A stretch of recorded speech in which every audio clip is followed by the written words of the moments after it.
Bienvenidos, buenas noches, muchas gracias por acompañarnos en un nuevo programa de Más Mentes Asesinas. En el día de hoy vamos a estar hablando del asesinato de Soledad Grabenheimer. Fue hace ya 11 años, el día 10 de enero del año 2007. Un juicio oral y público que no quedó con ninguna persona condenada, no terminó con ningún acusado. Hubo una investigación con su amiga íntima, Lucila. Desde un primer comienzo fue la persona que fue señalada por varias personas del círculo íntimo de Soledad. Pero lo cierto es que más allá de que hubo otras personas que se terminaron investigando, finalmente Lucila fue absuelta. En este momento ella se encuentra viviendo en un país europeo, muy lejos de todo lo que ocurrió en la Argentina, y de hecho volvió a rehacer su vida. Su madre, la madre de Soledad, lo que dijo es que en realidad la culpable era Lucila. Pero los peritajes que se realizaron, el médico, que fue la primera persona que llegó al lugar, no tenía, por ejemplo, algo tan vital y esencial como un termómetro para tomar la temperatura del cuerpo que ya había sido encontrado sin vida. En el día de hoy nos acompaña Hugo López Carribero. Muchas gracias, Hugo, por estar con nosotros. Hola, con todo gusto. Buenas noches. Buenas noches. Muchas gracias por acompañarnos. Y claro, vamos a hablar de un caso que en realidad quedó inconcluso. Comenzó con una investigación con la amiga de Solange y luego finalmente lo que ocurrió es que la absolvieron en todas las instancias. Allí quedó, agrego a lo que vos haces en tu introducción, un sabor amargo en el ámbito tribunalicio, porque la investigación venía siendo desarrollada única y exclusivamente en contra de Solange, de Lucila. Se llegó al juicio oral luego de varios titubeos. El juicio oral fue tramitado en forma normal, fue absuelta la joven y el Tribunal de Casación en la provincia de Buenos Aires ratificó la absolución. Quiere decir con esto que ya en el año 2012 la sentencia quedó firme. Esa causa volvió a la Fiscalía para que se siguiera investigando, para determinar finalmente quién había sido el autor de ese crimen. Porque hubo varias personas que fueron señaladas más allá de Lucila. Había, por ejemplo, un albañil que trabajaba en un PH contiguo del domicilio donde vivían ellas dos. Hubo también algunas otras personas, incluso compañeras de trabajo de Solange. Sin embargo, nunca se llegó a nada. La verdad es esa.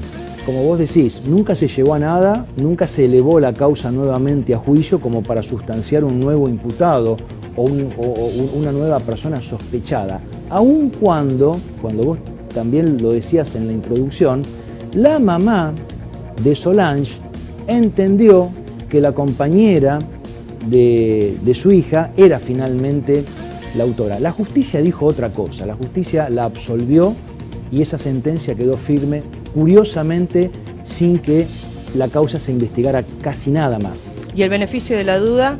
Se generó el beneficio de la duda, que es lo que habitualmente se conoce como el indubio pro reo, y que se grafica como un péndulo de un reloj, por ejemplo, que va de izquierda a derecha y que oscila entre la culpabilidad y la inocencia.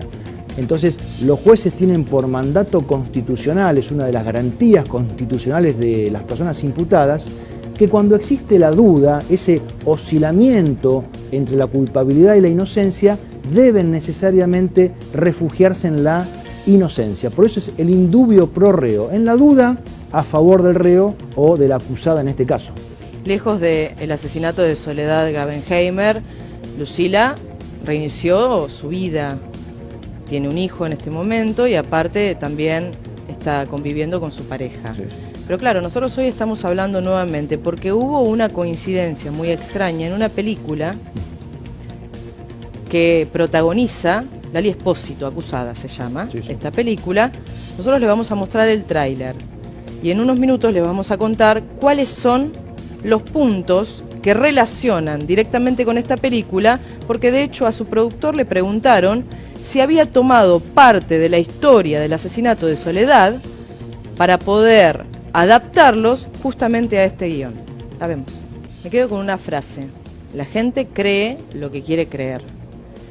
En el juicio oral y público por el asesinato de Solange, hubo muchos peritos que trabajaron, hubo muchos peritos que declararon en este juicio oral y público. Sin embargo, en cada una de las declaraciones de los peritos, de los profesionales que estuvieron a cargo de esta investigación, hubo muchísimas, pero muchísimas contradicciones. Absolutamente, sí, Anabelia, tal cual. Partiendo desde la hora, el horario, que nunca se pudo especificar a ciencia cierta, porque el primer doctor que llegó al lugar no tenía un termómetro. Por lo tanto, no pudieron constatar un horario aproximado del asesinato. Luego, hubo varios peritos oficiales que declararon en este juicio y público, y ni siquiera en varios puntos se pusieron de acuerdo de la manera en la que Solange fue asesinada. Sí, ahí lo que especialmente tenía interés la defensa de Lucila, Anabelia, era la data de la muerte, ¿no? Claro, porque ella, en realidad, entre la 1 y las 7 de la mañana aproximadamente, estoy hablando de su amiga, de la amiga de Solange, había estado en el departamento. Ella se retira a 7:30 de la mañana. 7:30. Y llega a su trabajo 9 menos cuarto, aproximadamente. Se da fe de eso. Uno de los peritos dice, bueno, mire, acá la muerte se pudo haber producido entre la 1 de la mañana y las 7. Pero después viene otro que dice, no, se extiende hasta las 10 de la mañana. Con lo cual ya incorporaba la presencia de Lucila en el escenario criminal, en ese PH de la localidad de Florida, en Vicente López. Exacto. Entonces, la defensa ahí tuvo especial interés en desechar la primera versión de la pericia para justamente establecer la inocencia, ¿no? Y la falta de presencia, de oportunidad y presencia, como se dice frecuentemente, de Lucila en el lugar del hecho. 10:42, el día 9 de enero del año 2007, Solange le envió un mensaje de texto a su novio. Fue el último mensaje de texto que ella envía, o sea, el último uso que hace de su celular con vida, y esto se puede constatar. Después de eso, pudieron confirmar que ella se desviste, se coloca una remera, duerme en ropa interior y se acuesta en la cama. Al día siguiente, cuando la encuentran, más allá de que hay contradicciones incluso entre quienes encuentran el cuerpo de Solange, porque decían que habían movido el cuerpo, que el cuerpo había sido movido. Se dijo eso, sí. En un primer momento se dijo que existía la posibilidad de que hubieran movido el cuerpo. Terminaron diciendo de que no le pudieron tomar la temperatura corporal al cuerpo ya sin vida de Solange, porque no tenían algo tan básico y esencial como un termómetro. Un termómetro. Pero así todo, lo que hacen es poner un horario de data de muerte de entre las 5 de la mañana a las 10 de la mañana aproximadamente, algo que colocaba en la escena del crimen a Lucila. Exactamente, porque hasta ese momento, bueno, estaba allí, ¿no? Teniendo en cuenta que se habría ido, como vos decías recién, Anabelia, a las 7:30 de la mañana. Con lo cual, insisto y subrayo, es muy evidente que ante un escenario procesal, un escenario judicial de esta naturaleza, con un resultado absolutorio, confirmado luego por el Tribunal de Casación, es muy evidente que el trabajo de la defensa, de los abogados, de la joven imputada fue realmente impecable. Sobre todo teniendo en cuenta que no había dentro de la investigación penal preparatoria otra persona sospechada hasta ese momento. No había ninguna posibilidad, el fiscal había cerrado la investigación en torno a la joven acusada. Entre las 5 de la mañana y las 17 horas fue el primer horario de data de muerte que se había entregado para esta investigación. Sin embargo, después de todo esto, hubo un plenario forense que corre el horario de data de muerte. Dice que pudo ser entre las 7 y las 13 horas. Más allá de todo eso, hay que tener en cuenta que Lucila hasta las 7 de la mañana aproximadamente, porque para ser más exactos en lo que es el horario, había llegado, y esto se pudo comprobar, a las 8:39 al trabajo. Estamos hablando de Lucila. Hubo nuevos estudios forenses y esto hizo que se fuera cambiando de una forma y de la otra lo que fue el horario. Claro, después también declaró el médico, que fue el primero que la vio y que hizo un primer informe, y dijo exactamente esto. El cuerpo giró como una tabla, estaba frío. Sin embargo, desde la defensa de Lucila, lo acusaron de falso testimonio. La franja horaria que finalmente utilizaron en el juicio oral y público fue entre las 10:10 y las 13:10. No había ningún tipo de prueba, ese es un punto me parece muy importante también, de que alguien extraño haya ingresado a la casa. No había puertas forzadas. La noche anterior al asesinato, porque se estima que fue el día 10 de enero, había llovido muchísimo. Y lo que decían es que con tanta lluvia no habían encontrado ni barro ni arenilla y que tampoco había pruebas de que habían forzado ninguna de las aberturas. Sin embargo, ahí nuevamente cae en lo que sería el beneficio de la duda. ¿Por qué? Porque lo que termina diciendo Lucila es que en realidad había una ventana que estaba cercana a la cama de Solange que no se podía cerrar correctamente, que tenía como un falso cierre y que normalmente quedaba abierta. Y ahí incluyó a uno de los obreros que trabajaban en un PH contiguo. Que luego fue investigado. Que fue investigado porque su propia amiga en ese momento termina diciendo de que Solange le cuenta que le habían mandado un mensaje y que la habían invitado a salir. Y que estaba, por decirlo de alguna manera, obsesionado con ella. Sí, ahí por supuesto que la justicia hasta el momento del juicio oral no contemplaba la posibilidad del obrero, pero como bien vos decís, Anabelia, con posterioridad a que la sentencia absolutoria quedara firme, el fiscal Guevara introdujo la hipótesis de esta nueva persona. Llevó adelante una investigación también bastante minuciosa en relación a esa persona y a otras, pero fundamentalmente a esta cuestión de la ventana con ese falso cierre.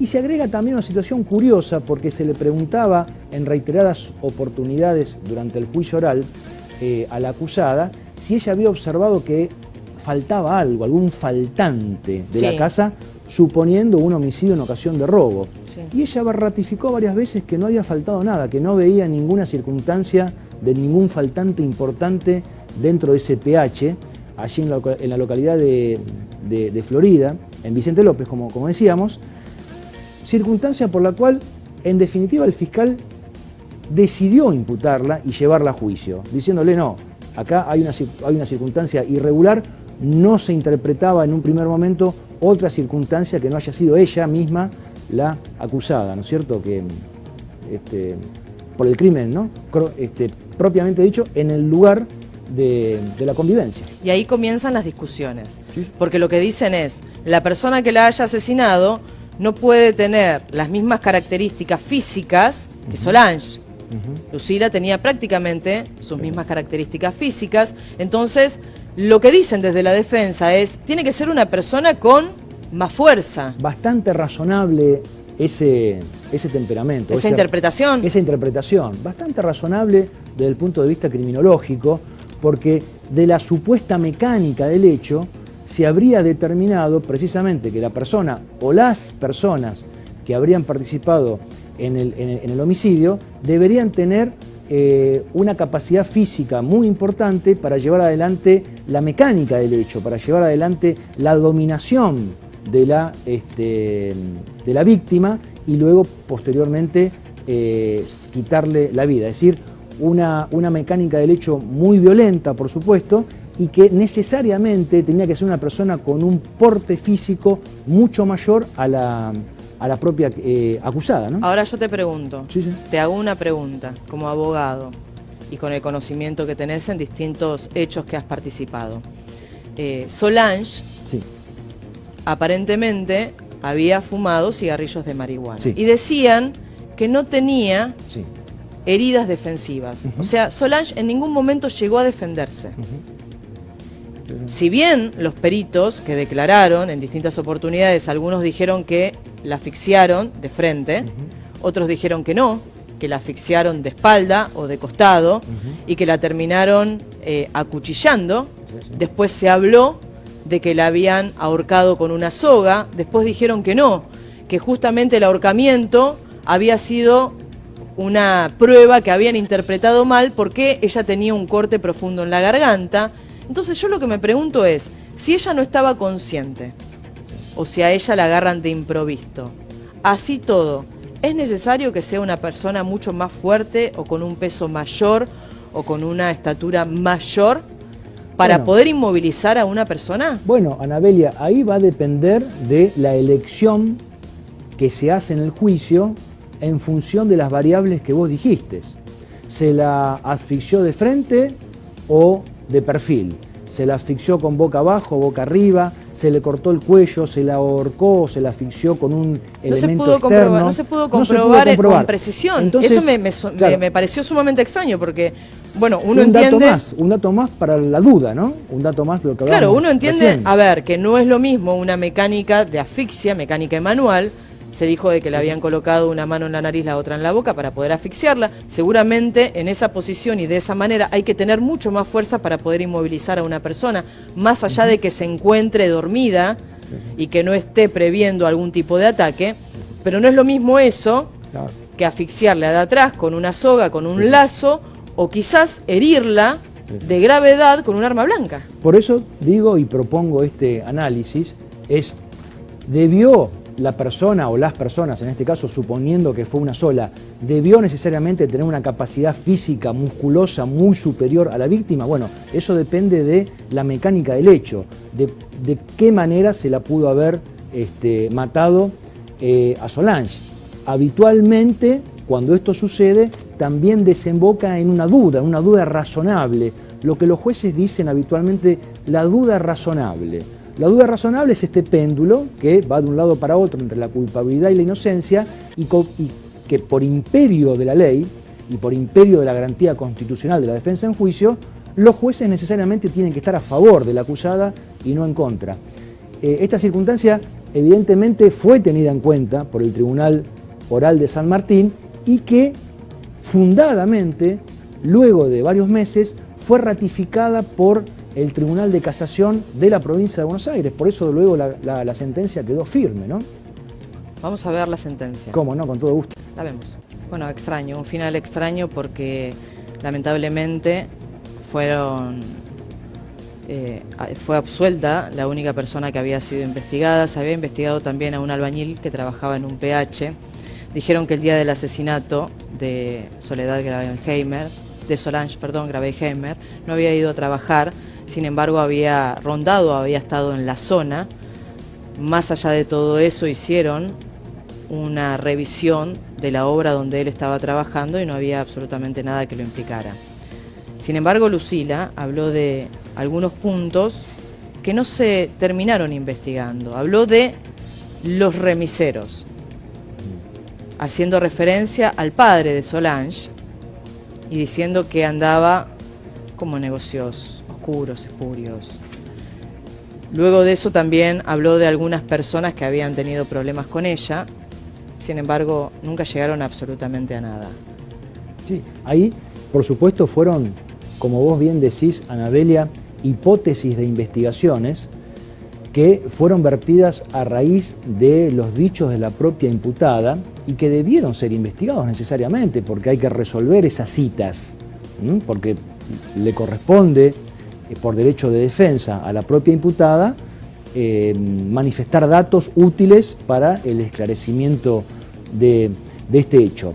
Ahora, suponiendo que la investigación llevara nuevamente a determinar que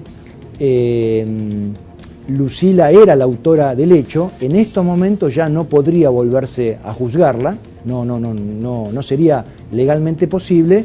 Por el principio, hablábamos recién del indubio pro reo, agregamos ahora la situación del non bis in idem, es decir, nadie puede ser juzgado dos veces por el mismo hecho, ¿no es cierto? Como vos bien sabés. Entonces, esta situación, bueno, lleva necesariamente a buscar otros imputados, otros culpables que no sea ya Lucila Fren. ¿Existiría la posibilidad hoy de poder investigar a otras personas? Bueno, existe la posibilidad, sí, la posibilidad existe.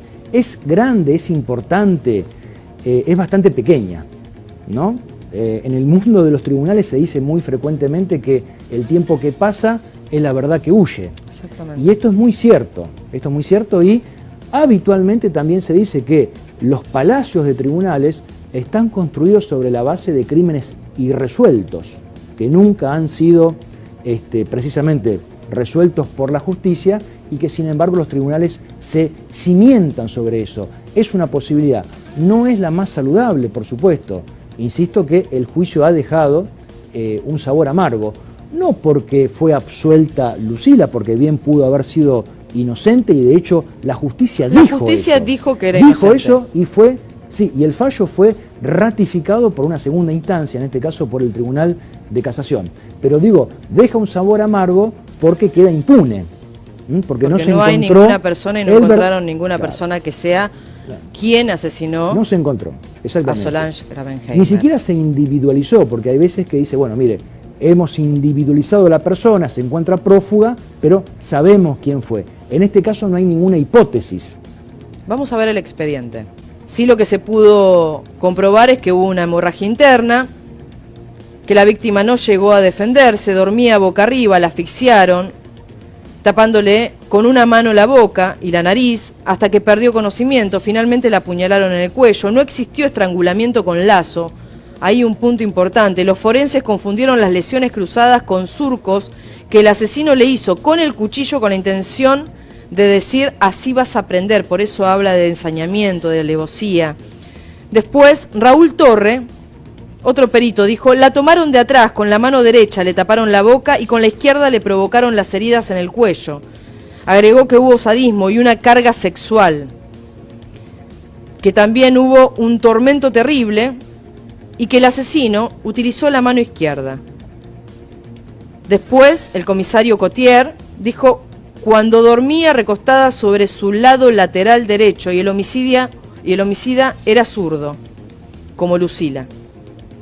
Sin embargo, el forense Julián dijo totalmente lo contrario. La estrangularon con un alambre de puntas y no se pudo saber si el asesino era zurdo o era diestro.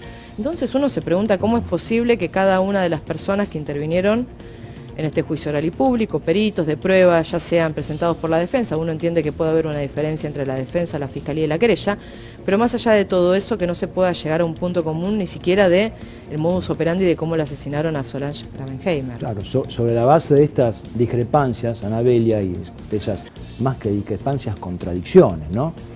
Notorias contradicciones, es que el tribunal se va empapando de un manto de dudas, porque no se puede establecer a ciencia cierta, digamos, ni desde el punto de vista de la criminología, ni desde el punto de vista jurídico, si no que haya habido un homicidio, eso está muy claro, sino quién fue el autor de ese hecho. Y digo esto porque la Fiscalía, con muy buen criterio, por lo menos a mi modo de ver, sí, imputó a la acusada, en este caso era Lucila, pero pudo haber sido otra persona, de un homicidio doblemente agravado. Porque no solamente le dijo fue un crimen alevoso, es decir, que aprovechó el estado de indefensión de la víctima, sí, y obró en consecuencia, sino que además de eso, la hizo sufrir más de lo necesario. Por eso es el ensañamiento. Están las dos, ¿no? Las dos agravantes, alevosía, estado de indefensión, y el ensañamiento, hacer sufrir a la víctima más de lo necesario. Y en este caso, en particular, como lo dice el Código Penal, pidió la Fiscalía, como materia de acusación, la pena de prisión perpetua, porque el Código Penal establece esa pena, ¿no? Es la pena de prisión perpetua, es decir, o se iba a su casa o se quedaba muchos años en el marco del crimen ya imputado. La verdad es que uno lo que se pregunta es, y yo entiendo por lo que pude leer del expediente, que hubo quizás un excelente trabajo para sembrar duda de parte de la defensa de Lucila Fren, porque lo que había sido la investigación parecía tener suficientes pruebas e indicios, pero hubo fallas. Esa falla de un médico sin un termómetro, uno se pregunta si esto es posible. Sí, y bueno, sí es posible. Bueno, acá eso es lo que sucedió y entiendo que esa circunstancia, Anabelia, vino a vulnerar la investigación, a atentar contra la correcta administración de justicia. Algo tan simple, tan sencillo, tan económico, tan lógico de tener. Un médico con un termómetro sería algo, ¿no es cierto? Es como un periodista con un micrófono. Claro. Algo que pueda establecerlo de la mejor manera. Muchísimas gracias, Hugo, por acompañarnos, muchísimas gracias por estar con nosotros. Yo lo único que quiero transmitir, y quizás por eso hubo una confusión cuando dije el nombre Soledad. Soledad es la madre de Solange. Espero que encuentren un poco de paz, si es que lamentablemente hasta este momento no han encontrado justicia. Muchas gracias por acompañarnos nuevamente en Más Mentes Asesinas.